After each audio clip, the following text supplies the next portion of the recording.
When there's no more hope is left in me, I can see what comes my way. Halo, Assalamualaikum warahmatullahi wabarakatuh. Selamat berjumpa lagi dengan saya, Anggono Raras, melalui saluran Bisnis Kampus dengan tema Genderang perang sudah ditabuh. Rekan-rekan semua, genderang perang sudah ditabuh itu pertanda sidang usulan penelitian sudah dimulai.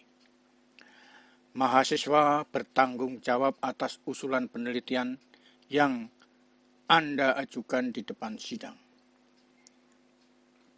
Tim penguji akan memberikan pertanyaan terkait bab 1, bab 2, dan bab 3 yang telah Anda tulis. Pertanyaan sifatnya subjektif berdasarkan tulisan yang Anda buat. Bila tulisan tersebut Anda buat sendiri dan dikuasai, maka tidak akan ada kesulitan untuk menjawabnya. Pada sidang usulan penelitian, faktor sukses tidak hanya berasal dari kepandaian Anda saja, tapi faktor mental juga sangat menentukan. Bila mental Anda kuat dan terjaga dengan baik, maka kepandaian akan bekerja dengan baik. Namun, bila mental tidak terjaga dengan baik, maka akan sangat mengganggu kesiapan Anda dalam menjawab. Bahkan ada kemungkinan memori dalam ingatan akan hilang pada waktu itu. Rekan-rekan semua, memperkuat mental perang bagi seorang mahasiswa dapat dilakukan dengan jalan minta doa dari kedua orang tua. Selanjutnya berdoa sendiri, minta perlindungan dan petunjuk dari Allah Subhanahu wa Ta'ala untuk mempermudah dalam menjawab soal yang akan diajukan oleh dosen. Melakukan latihan presentasi berkali-kali sambil menghitung waktu presentasi agar sebelum 10 menit presentasi selesai. Setiap halaman presentasi waktunya dihitung. Setiap halaman tidak harus 1 menit durasinya, tapi dilihat pentingnya dalam penelitian. Halaman yang Anda anggap penting perlu diberikan durasi yang agak panjang dengan mengambil durasi halaman lain. Bicara sesuai apa yang tertulis di paparan. Tidak usah keluar dari skrip yang sudah Anda siapkan. Rekan-rekan semua, buatlah suasana presentasi serileks mungkin. Caranya banyak latihan presentasi. Lakukan di depan cermin sehingga secara lisan Anda sudah dapat berbicara tanpa melihat layar monitor. Anda harus hafal halaman presentasi yang memuat hal-hal penting di mana hal ini akan menguntungkan Anda untuk mencari jawaban bila ada pertanyaan dari dosen penguji. Pada halaman presentasi diberi tanda halaman lokasi pada bab 1, 2, dan 3. Hal ini akan membantu pada saat membutuhkan jawaban pada bab 1, bab 2, dan bab 3. Buatlah daftar isi untuk bab 1, 2, dan 3 beserta halamannya. Lokasi presentasi ini terletak sesudah ucapan terima kasih. Jadi halaman ini tidak dipresentasikan. Hanya sebagai referensi pada saat mencari lokasi suatu materi di bab 1, 2, dan 3. Alangkah baiknya bila pada daftar isi yang ada di halaman presentasi diberikan link menuju lokasi yang dimaksud. Hal ini tidak sulit dilakukan. Tinggal insert pada menu, kemudian tekan logo bintang, maka akan menuju halaman yang sudah ditentukan sebelumnya. Rekan-rekan semua, sebelum memulai presentasi, berdoalah karena doa akan memperkuat mental Anda. Jangan grogi, lakukan senatural mungkin. Ucapkan salam dan mulailah setelah ada perintah untuk mulai presentasi. Perkenalkan identitas Anda sesuai yang ada pada halaman presentasi. Jelaskan judul SUP Anda. Lakukan penjelasan pada setiap halaman seperti pada saat latihan, agar waktu tidak lebih dari 10 menit. Menghadaplah kepada dosen penguji. Jangan banyak membelakangi mereka. Atur volume suara diperkirakan terdengar oleh para dosen penguji. Usahakan saat memberi penjelasan dalam presentasi harus ringkas, padat, dan jelas, sehingga tidak mengundang pertanyaan yang tidak perlu dari dosen penguji. Rekan-rekan semua, kelancaran saat melakukan presentasi sudah mendapat keuntungan tersendiri bagi mahasiswa.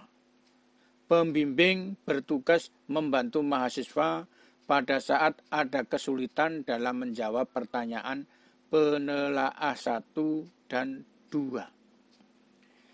SUP daring memungkinkan dosen penelaah 1 dan penelaah 2 serta pembimbing mempelajari secara rinci materi SUP. Biasanya, koreksi sudah dilakukan pada naskah SUP. Pertanyaan yang dilontarkan pada saat SUP diambil dari pertanyaan yang ada pada naskah SUP. Jadi bila dosen pengujinya kurang jelas atau pengen tahu, itulah muncul pertanyaan. Maka pesan saya, kuasai materi bab 1, bab 2, dan bab 3 dengan baik. Semoga tidak grogi dalam menjawab agar genderang perang yang sudah ditabuh merupakan genderang kemenangan. Rekan-rekan semua, pembagian tugas dosen penguji dibagi menjadi 3, yaitu dosen pembimbing bobotnya 30%, penelaah 1 bobotnya 35%, dan penelaah 2 bobotnya 35%. Masing-masing dosen akan memberikan penilaian terhadap mahasiswa yang sedang SUP. Bila pembimbing memberikan nilai 85, penelaah 1 dengan nilai 80, dan penelaah 2 dengan nilai 85, maka total nilai mahasiswa sama dengan 0,3 kali 85, 0,35 kali 80, dan 0,35 kali 85. Totalnya adalah 83,25. Masing-masing nilai tersebut dikirim ke bagian akademis untuk ditotal. Pada contoh yang diberikan, nilai SUP sama dengan 83,25 atau setara dengan nilai A. Artinya, mahasiswa tersebut dapat melanjutkan kegiatan penelitian dan menulis bab 4 serta bab 5. Pada produk maskaranya, makeover 93.500 dan harga 68.800. Plus on singlenya kalau misalnya harga di makeover Oktober harganya 38.400, sedangkan di Wardah harganya 38.600. Harga lipstik dan makeover 52.500, sedangkan di Wardah harganya 43.600. Dan produk eyeliner juga di makeover harganya 42.499, sedangkan di Wardah 36.900. Harga tersebut tetap terlihat berbeda yang sangat terlihat karena makeover target pasarnya adalah wanita karir, sedangkan kalau misalnya Wardah adalah ibu rumah tangga.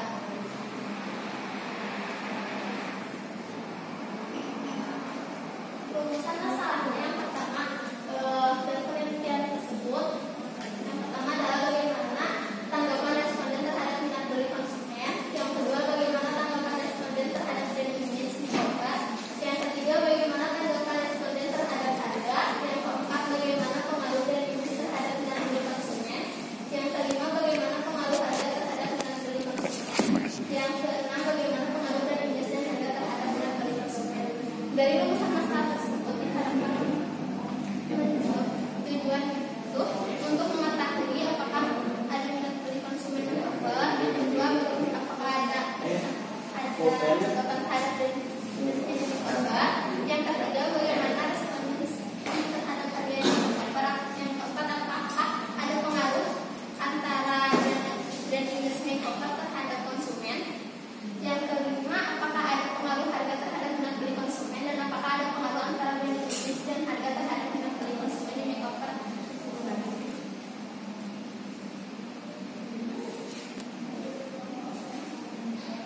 Dari keseluruhannya terdapat kerangka pemikiran sebagai berikut: pemasaran, dari pemasaran ke manajemen pemasaran. Di manajemen pemasaran ada bauran pemasaran yang dibagi menjadi 7. Yang pertama ada produk, price, promotion, proses, popular, dan physical evidence.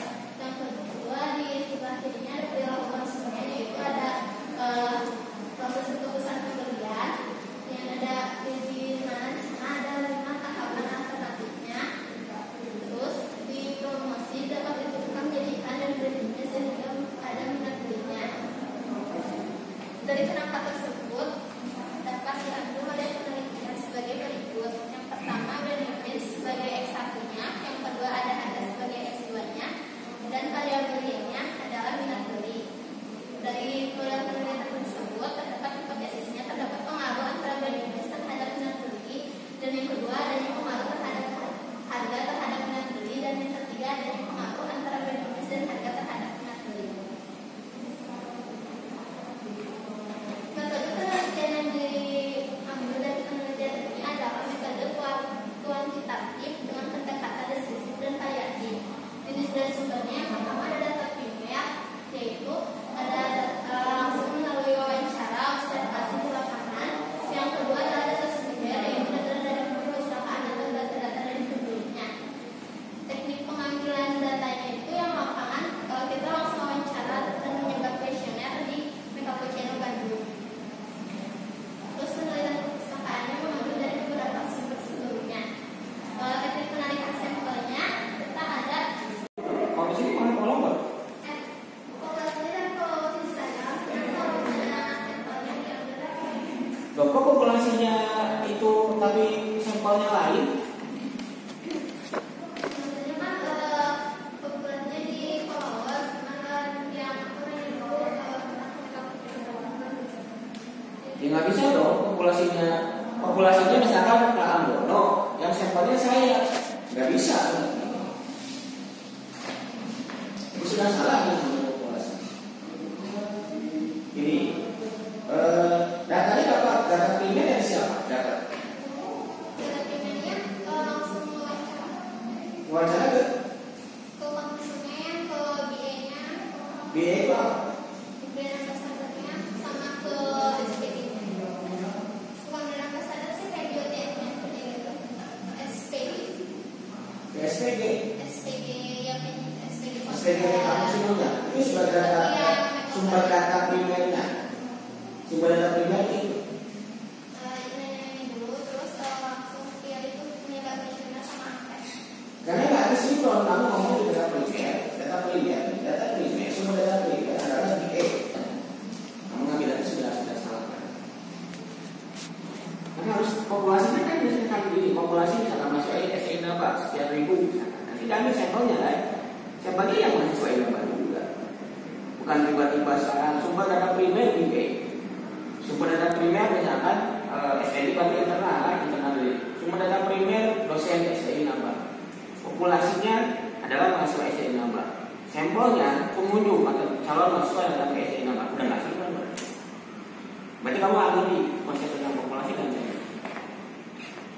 Ini mantap.